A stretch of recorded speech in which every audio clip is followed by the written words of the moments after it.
Good evening and welcome to the Week in Review. I'm Paris Schutz. We'll be joined by our Week in Review guests in just a moment, but first, some of today's top stories. As sentence for count one, the court commits you to the custody of the Commissioner of Corrections for a period of 270 months. That's 270. That is a 10-year addition to the presumptive sentence of 150 months. And that comes out to 22 and a half years. That is the sentence handed down by a judge to Derek Chauvin for the murder of George Floyd.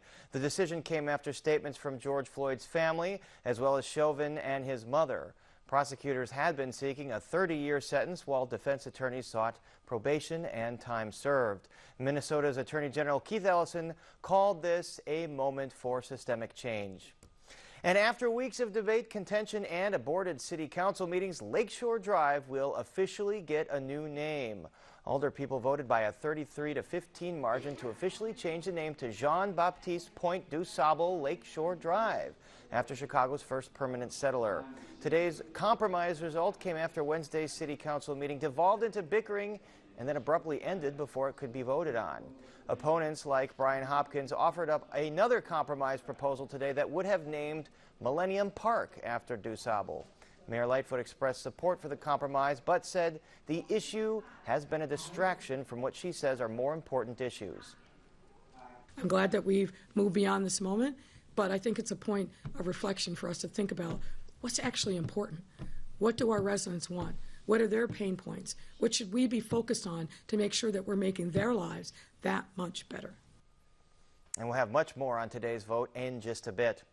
At least 2 people with Chicago ties are reported missing after yesterday's deadly condo building collapse just outside of Miami, Florida. Loyola University Chicago says Juan Mora, who is a 2011 alumnus and an employee here with Morton Salt, is among the missing. Meanwhile, the University of Chicago reports a student, Elin Nabrief, is also among the missing. And there are reports now of at least 159 people missing or unaccounted for as rescue crews comb through the rubble and look for an answer to what caused the collapse. At least 4 are reported dead. And now on to our Week in Review panel. Joining us are Michelle Gallardo of ABC 7 News, Tom McNamee of the Chicago Sun-Times, A.D. Quigg of Crane's Chicago Business, and Craig Dellamore of WBBM News Radio. All right, the late-breaking news, Craig Dellamore, DuSable Lakeshore Drive. Is this a compromise that makes most people happy, most people unhappy, or meh? I think it may make most people sort of happy or sort of unhappy. There have been emotions all over the shop on this, but it is the compromise that went forward. And the fact that it was a 2-to-1 margin in the vote kind of tells you where people were going, but it was an emotional debate. And in fact, at one point, there were suggestions of racism, even in the opposition. So it was that kind of day, and it's a long name, but it will eventually settle in. And let's take a look at some of that debate that transpired this afternoon. On the motion to change Lakeshore Drive to Jean-Baptiste Point du Sable Lakeshore Drive, the yeas are 33, the nays are 15. The motion passes.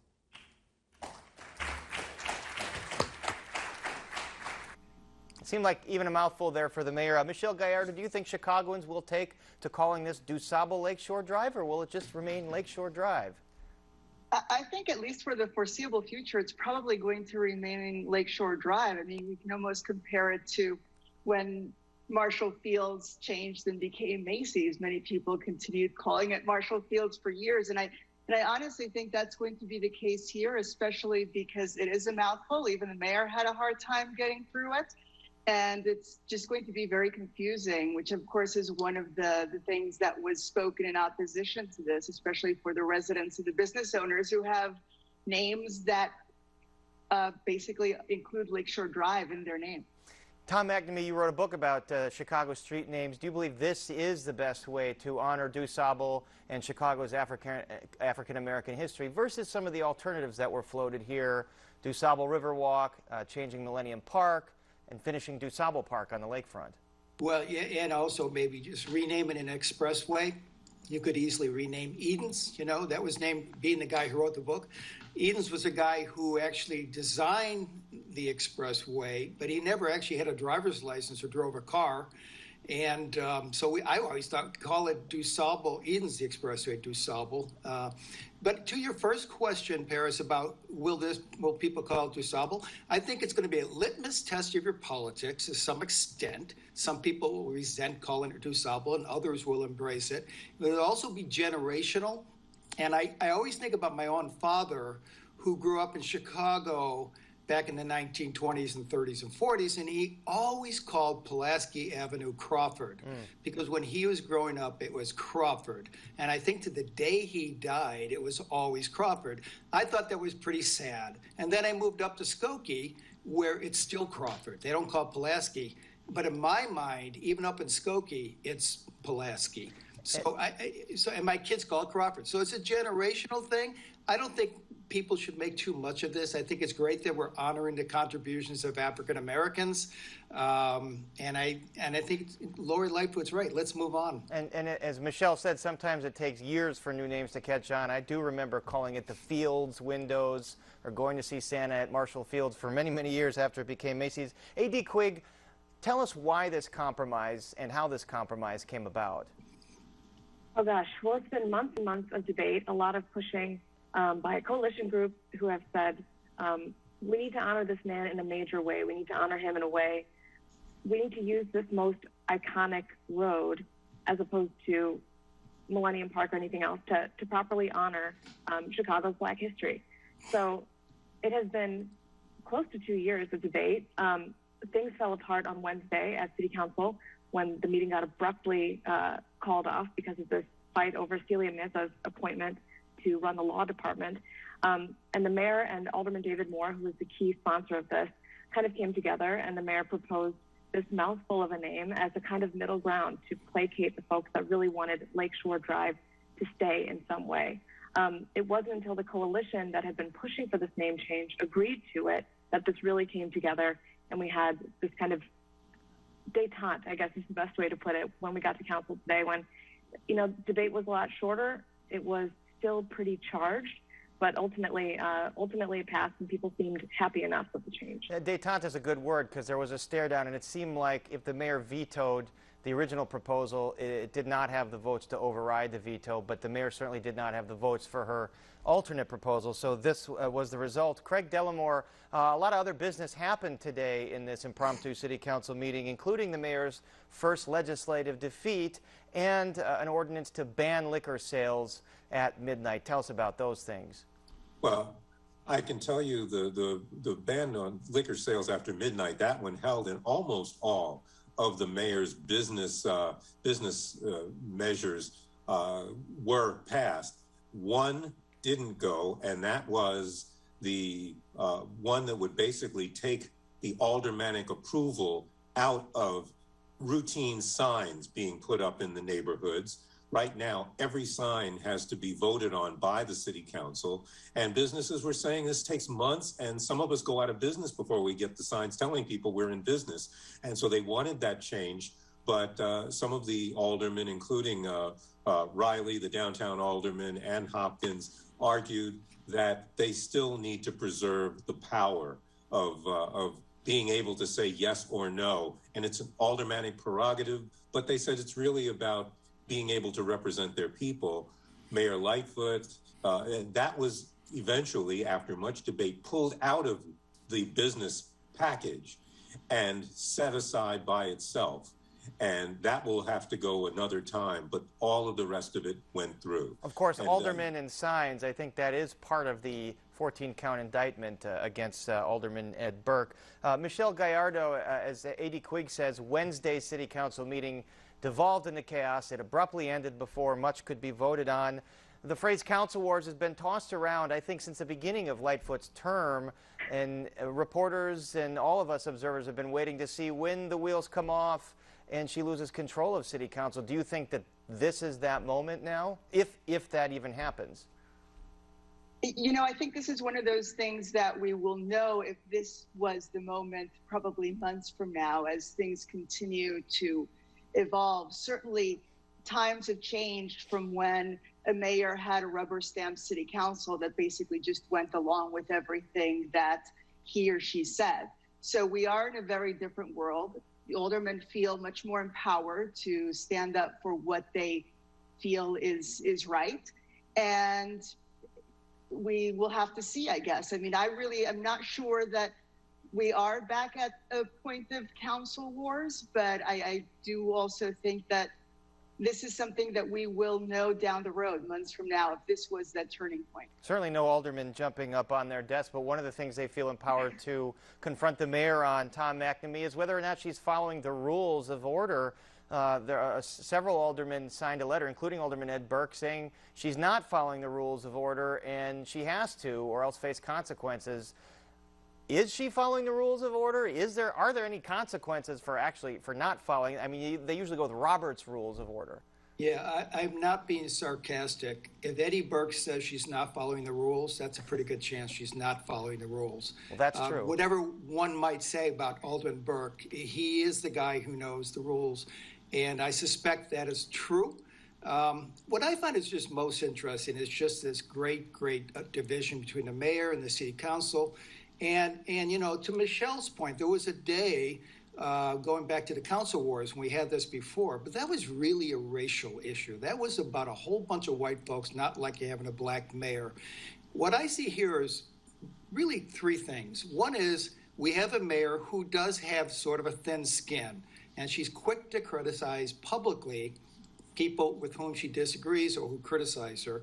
We also have a mayor who's not really into the care and feeding of aldermen. You know, one thing Rahm Emanuel was very good about, because he did not have a city council that he could control with jobs and contracts in the old way. He had to find a new way, and he did some contracts, he did those things. But what he figured out, and this goes back to his days when he was trying to get votes in Congress, he did care and feeding of aldermen. He would say, what do you want? And if there was, and for instance, there was a store going up in some neighborhood and they needed to expedite permits, he would do that. And then he would go to the opening, you know, the big ribbon cutting, and he would stand there and make the alderman look important but not take the limelight. So he understood that you have to do that. And frankly, the third thing that's going on is just real democracy in action. We're seeing people on the city council now who got there on their own from various interest groups. I remember when they all came through and we did endorsement interviews at the Sun-Times, I was so struck by the diversity. I'm talking about the ideological diversity of the people running for office. And I was surprised when someone like Joe Moore, sort of a stalwart of the 49th Ward, but not a machine type, was deposed by, you know, Maria Haddon. Right there, what we're seeing is democracy. You know, it's supposed to be this way. And democracy can be messy, and it's not something we've seen much of in Chicago over the last few decades. Mm-hmm. Jeanette Taylor is another one of those aldermen that sort of came up out of community organizations, not by any sort of official political avenues. She got into a major argument with the mayor on Wednesday, the two of them trading barbs to each other. A.D. Quigg, if you were a fly on the wall there, what's being said here between these two? This was an unprecedented thing for the reporters at the hall to see, and it could only happen because of COVID, because we have no audience in the back of City Council. We were called at ease when a couple aldermen, Jeanette Taylor and Raymond Lopez, basically moved to defer and publish that appointment of Celia Meza. And when that happened, the mayor came down from the rostrum, walked to the back of council, and the two of them were practically nose to nose, kind of duking it out. And what Jeanette Taylor said was, you know, this is less about Meza. This is a lot more about the law department's treatment of Antoinette Young and the possibility that the settlement that the city was supposed to reach with her over the botched raid of her home might get dropped, essentially. The mayor said she was essentially offended that Jeanette Taylor didn't come to her before council and instead let this play out on the floor and sideline the appointment of the city's first Latina Corporation Council. But if I'm the mayor, one of the last people I would want to go up against in City Council is Jeanette Taylor. She does not back down.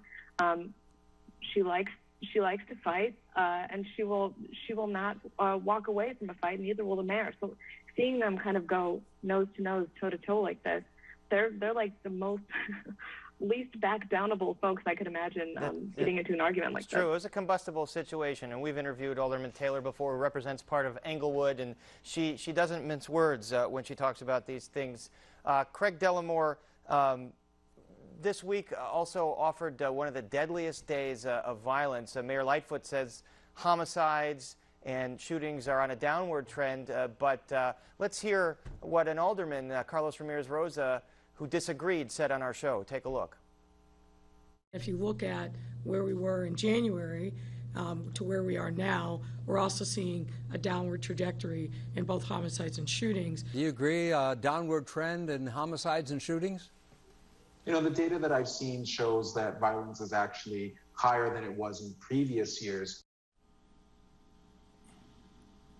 Craig Dellamore, who's right here? Who has the right answer? This is one of those cases where they are both right. If you're talking about from year to year, violence is trending downward, not as steep as it has been. And in fact, even the mayor admits in the last few weeks, it's gone up. But the overall trend is down. But no one who is living in Chicago, seeing the kind of shootings on the streets, on the roadways, is going to say that they feel like it's gone down. And frankly, you know, I was even talking to Alderwoman Pat Dowell just yesterday, actually, and we were talking about the fact that she's having town meetings on crime and shootings, and people are very concerned. And she says, you know, they want a solution now, but this isn't a problem that can be done with a now solution. And it's hard to convince anyone that anything is being done, but they are making some progress. But it's all kind of in the way you read the numbers or parse them out. Michelle Gallardo, as we mentioned, a number of mass shootings over the last week. Do police have any leads in any of these cases or explanations for why this is happening, whether it be gang-related, whether it be retaliation for something, or completely random? You know, I think that there is no single answer with this, because whether you're talking about the mass shootings, which could be an issue of gang retaliation, and as we know, there is a lot of that goes back and forth in Chicago. There are also the reasons that have been given for the increase, the dramatic increase in shootings and murders during last year, of course, was partly related to the pandemic, partly related to just conflicts arising from the murder of George Floyd. And all of these things combining with pre-existing issues in the city of Chicago, particularly when it comes to gangs. But what I think that people are tired of hearing is a mayor and a superintendent, and this is not unique to this mayor and this superintendent, but in general, trying to play with numbers and telling us that things are getting better when they don't feel like they're getting better. So yes, it is correct if you look at it that the numbers are trending downward, but we are still above in terms of murders and shootings where we were in 2020, which is already an anomaly. And so the question becomes not just what is causing it, but also how do we fix this? And Tom McNamee, I mean, this is not unique to Chicago. 2020 was a particularly bad year. 2021 has been a bad year, although murders, shootings are up in big cities across the country, including New York, where they had been historically low for more than a decade. Does anybody have an explanation beyond the pandemic of what is happening in cities? I don't know. I don't know what's literally bringing up the numbers. I do know that the only solution, this is back to Michelle's thing, I think the only way to address this is not one way, but 3 or 4 different ways. You know, those people who say, let's defund the police, every poll shows that the vast majority of people of all backgrounds are not interested in defunding police. A lot of people are interested in reforming the police so they're a better, more efficient police force that respects human rights. That's a different situation. But at the same time, Paris, it goes back to things that sound boring and they're long-term and they're difficult. But crime is not just about putting cops in the street. It's about better schools. It's about jobs for people. It's about giving people from the day they're born a sense that they have a chance in life and they have opportunities and they don't want to throw their life away. And so, you know, I saw Joe Biden's plan and he tried to recognize that. Part of the plan is to go after the flow of guns to cities like Chicago from places like Indiana. Part of the plan is to support good police work, community-based, and part of it is to try to help communities. It's complicated, and you have to do them all. And we have spoken to folks, intermediaries that go and work with gang members on the streets, and even they're telling us that the level of guns that they see, especially carried among youth, is higher now than they've ever seen. A.D. Quigg, Tom McNamee mentioned Biden's plan here where the Justice Department is essentially going to go after strike forces. They're going to go after gun sellers that make illegal sales knowingly. Is that something that can make a dent here? And is that anything unique compared to what other presidents and attorney generals have talked about in the past? Right, so this is something that has been tried before, and this is something that the mayor has called for over and over, especially as she keeps on getting asked every weekend, why is this weekend so bad? She says, part of the reason things are so bad is because we have so many illegal guns on the street. Superintendent Brown said this week, by the end of the year, they expect to take 12,000 guns off the street. But it's tricky, right? How much can the federal government do? How long can these strike forces last?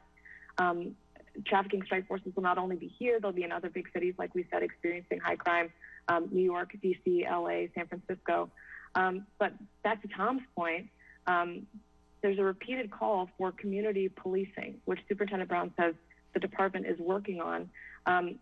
If you gain the trust of the community, it could help lead to tips that help arrest shooters and potentially end these cycles of violence and retaliation that we're seeing.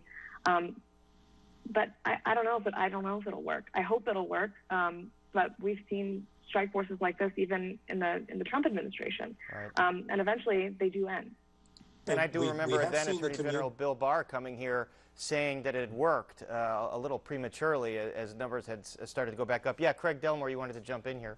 I just wanted to say the idea of community services and working on the neighborhoods, the families, that is something that the city is trying for the first time in concert with other things, but it has worked in some areas. For example, in I believe it's Roseland.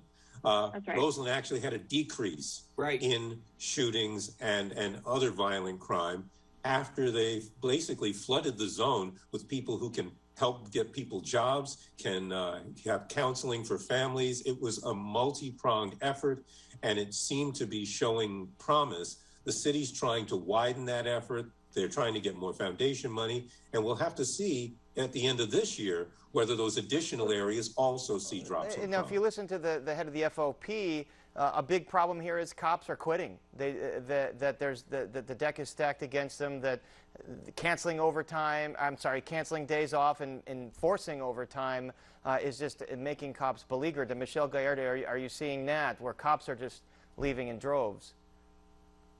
You know, I think we've been seeing for several years now already in Chicago that morale amongst the police force is very low. And we keep saying that it's at an all-time low. And every year it keeps getting lower than that. And in this past year, with, again, the murder of George Floyd, that just served to intensify that sense of conflict between police officers and the communities that they serve. And so a lot of officers just don't feel respected anymore. And they have stopped doing what we would call proactive policing and simply doing reactive policing. And that also goes to the fact of, if we look at how dangerous it is to be a police officer in Chicago these days, just by the number of times that police officers have been shot or shot at this year compared to last year, compared to the year before. So the incentives are just no longer there, and that's leading a lot of officers to retire early and not as many to sign up in the academy. Before we go, we have to mention the devastating tornadoes that took out trees and homes and power lines in Woodridge and other southwest suburbs.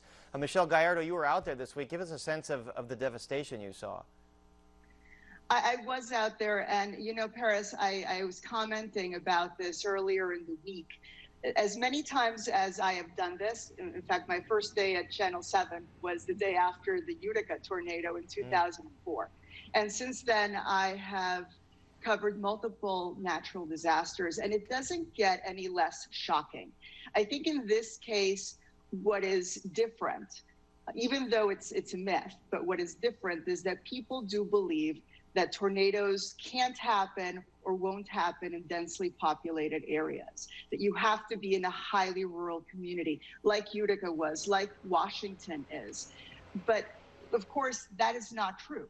Naperville has been hit by tornadoes in the past. Rogers Park was hit by a tornado, albeit a much, less powerful one last year. And so when you look at the devastation, it never gets any easier. It is always more shocking the first day before all of the debris is cleaned up. But I think at the end of the day, my big takeaway from this one was that despite all of the material losses, we really only had 8 people that needed some sort of medical transport and not a single fatality. And that is something that is definitely a progress when you look throughout the years. And I think that that's a credit simply to technology, the fact that we have these alerts that go off on the phone. All of these ways that people find out that there is a tornado coming and that they can get to certainly safety. The technology is much better, and they can pinpoint it to the square mile and square block, basically, when a tornado touches down. All right, we're going to have to leave it there. So our thanks to Michelle Gallardo, Tom McNamee, A.D. Quigg, and Craig Dellamore. And that is our show for this Friday night. Now for the Week in Review, I'm Paris Schutz. Thank you so much for watching. Stay healthy and safe, and have a great weekend.